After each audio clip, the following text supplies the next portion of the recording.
still empty. We've seen that over the past 2 days, on Monday last week and Monday this week as well. But on that side, have we had anything from the Azimio team? Good morning, Zainab. It is as calm as it usually is here at Chungwa House in Lavington. This is in Dagoretti North constituency. This is the point from which Raila Odinga started his convoy on Monday this week. And we just came to see whether there could be any activities here or indications of the Azimio leadership. But so far, I can confirm that there is no one at the Chungwa House. Only the security guards around. And we do not know for sure, because this is how it has been the past two Maandamanos. We do not know for sure where Raila Odinga will emerge from. But we know that certainly, according to his team, certainly he will be seen somewhere in the streets. And we also, while we were coming here, we passed by his office at Capitol Hill. And again, there were no activities at that particular point.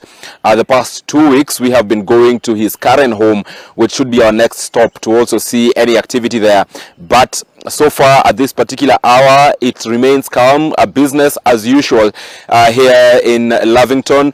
We came through Ngong Road from Capitol Hill, and also activities are going on as usual, though we have seen a very heavy deployment of security, of law enforcers or security officials along the roads, Ngong Road and all the way, also while we were leaving Nairobi CBD.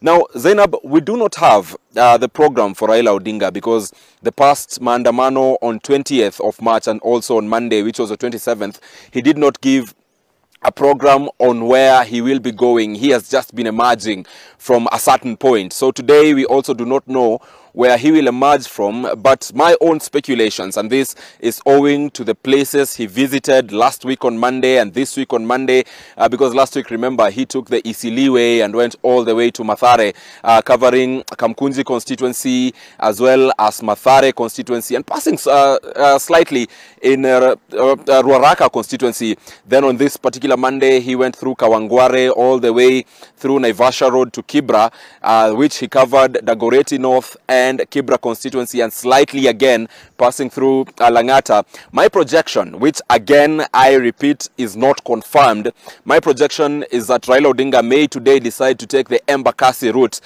Talk about Embakasi East constituency, talk about Embakasi South constituency. These are two constituencies in which Raila Odinga enjoys massive support. Remember, Embakasi East under the representation of Babu Owino in Parliament, and Embakasi South under the representation of Julius Mawathe, both of them under the Azimio la Umoja, Babu Owino ODM and Mawathe Wiper. There is also Embakasi West, which is represented by Mark Mwenji of Jubilee.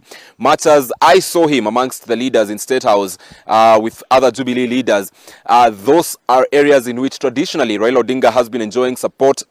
He might also decide to go to Embakasi Central, talk about Kayole and those other areas, because so far we are not sure which route he chooses to take.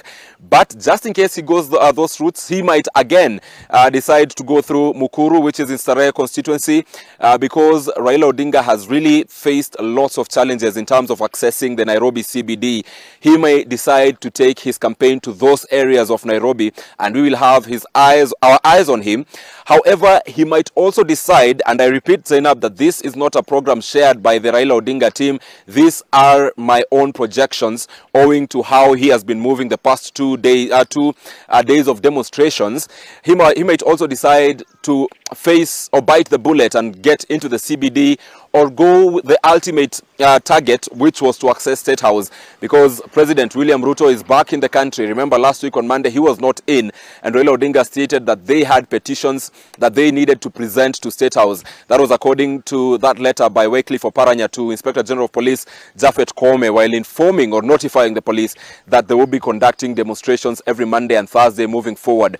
So our eyes on the team just to see what will happen.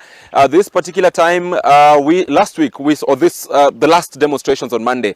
We saw leaders talk of their security officers being withdrawn.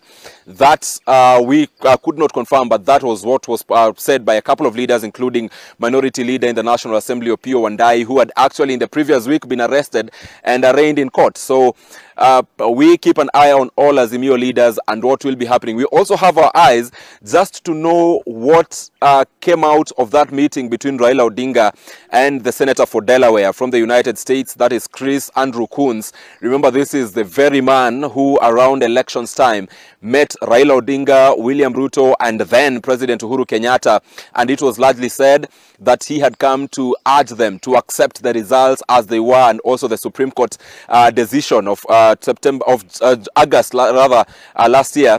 So Chris Coons yesterday met Raila Odinga. Initially, he met Deputy President Rigathi Gachagua.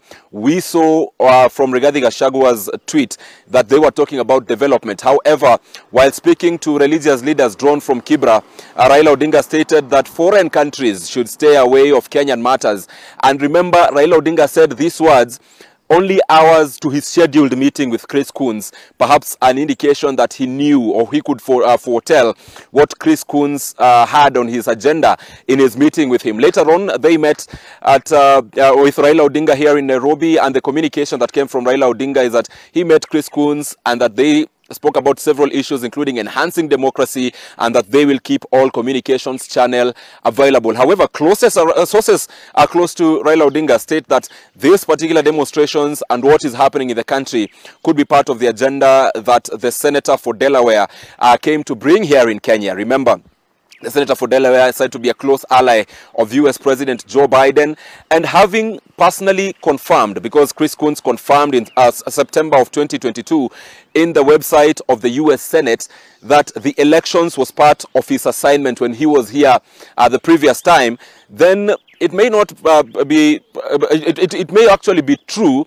that this particular political situation again could be why Chris Coons was in the country. And after that meeting with Raila Odinga, of course, Raila Odinga having said earlier that Maandamanos will be on and that the Western countries should not interfere with what is happening in the country. Remember also that statement, that joint statement from 8 high commissions and embassies here in the country talking about the demonstration situations here, clearly showing that there could be attempts by the outside world to interfere or to try and find a truce between the ruling Kenya Kwanza government and the opposition Azimio coalition. Let's see how today goes. Raila Odinga says the struggle is on, so we are also ready to cover it from wherever he will emerge from and to whichever route he decides to take. Zainab. Ibrahim Karanja for that. And